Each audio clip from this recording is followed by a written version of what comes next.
बंदर मामा।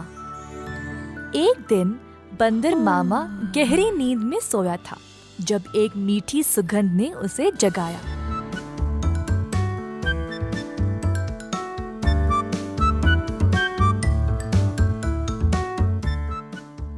अपनी टोपी और जूते पहनकर बाहर निकल पड़ा खुशबू सूंघते सूंघते।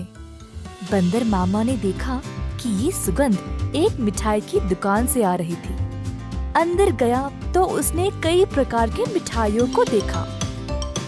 एक लड्डू को देखकर बंदर के मुंह में पानी आ गया। जैसे ही बंदर लड्डू को उठाने गया, दुकान की मालकिन भालू ने बंदर का हाथ पकड़ के रोक दिया। बंदर भालू की ओर देखकर डर गया, तुरंत पीछे मुड़कर रोते रोते घर वापस भाग गया। टोपी और जूते को निकाल फेंक के निराश बैठा रहा कि मिठाई खाने को नहीं मिली। भालू काफी आलसी थी। जब उसने देखा कि बंदर उसकी मिठाइयों की सुगंध को सूंघ कर आया, उसके दिमाग में एक विचार आया। भालू अपने दुकान में मिठाई संवारने के लिए बहुत आलसी थी, तो उसने सोचा कि वह सारे जानवरों को मिठाई की सुगंध से आकर्षित करके उन सब से सारा काम करवाएगी। अगले दिन भालू जानबूझ के मिठाई हाथ में लिए सड़क पर चलने लगी। मिठाइयों की सुगंध से सब जानवरों को आकर्षित करे, यही थी उसकी योजना।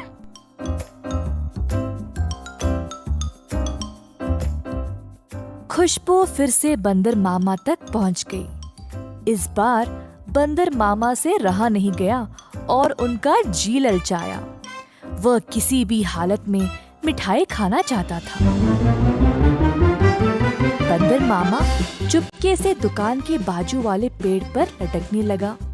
जब भालू देख नहीं रही थी, तब बंदर मामा ने लड्डू उठाया और झट से मुंह में डाला। परंतु लड्डू गरम गरम था और बंदर मामा का मुंह ही जल गया। बंदर मामा को बहुत गुस्सा था। जल्दी घर भागा और पानी पी लिया। फिर से अपनी टोपी और जूते निकाल फेंक के रोने लगा। एक छोटा चूहा खिड़की से अंदर आकर बंदर मामा से पूछा कि हुआ क्या। बंदर ने सारी घटना चूहे को सुनाई। चूहे ने बोला कि उसके साथ भी ऐसा ही कुछ हुआ था। हमारे साथ भी कुछ ऐसा ही हुआ था। हमें भी वो मिठाई चखनी है। मेरे पास एक योजना है, लेकिन कुछ दोस्तों की मदद की आवश्यकता होगी। चूहा जल्दी से गया और कुछ दोस्तों को लेकर बंदर मामा के घर वापस आया। चूहे की योजना के अनुसार सारे जानवर दुकान के खुलने से पहले ही वहां पहुंच गए। दुकान के पीछे के रास्ते से एक सुराख बनाया और अंदर घुस गए। एक बंदर सारे मिठाइयों को देखकर ललचा गया। जोश में आकर कूदने लगा और नाचते नाचते केक के मिश्रण में गिर पड़ा। एक और बंदर एक बड़े से बाल्टी में झांका, ये सोचकर कि अंदर मिठाई होंगे, और फिसल के उसी के अंदर गिर गया। तीसरे बंदर ने एक बड़ी गोल सी थाली पर लड्डू देखा। थाली की ओर दौड़ा और लड्डू खाने की कोशिश की, परंतु थाली गोल गोल घूमने लगी। बंदर लड्डू के पीछे भागता रहा और थाली रुकने का नाम ही नहीं ले रही थी। इसी दौरान भालू दुकान पर आ पहुंची।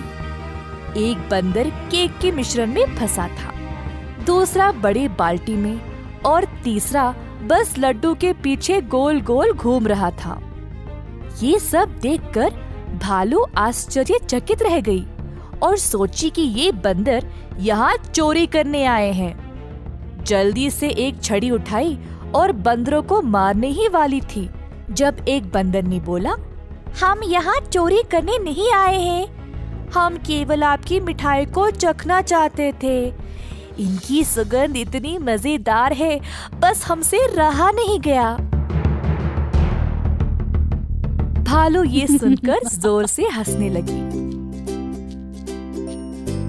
मेरे दुकान में चोरी छुपे घुसना गलत बात है। खैर छोड़ो, वैसे भी मुझे मिठाई बनाने में मदद चाहिए।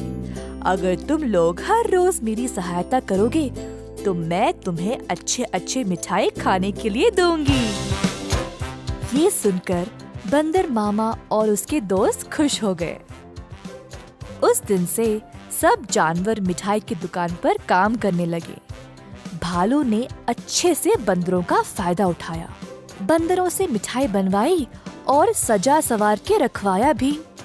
मिठाई बेचने का काम भी बंदरों को ही दे दिया और भालू सिर्फ बैठ के मजे ले रही थी। भालू का पति ये सब देख रहा था।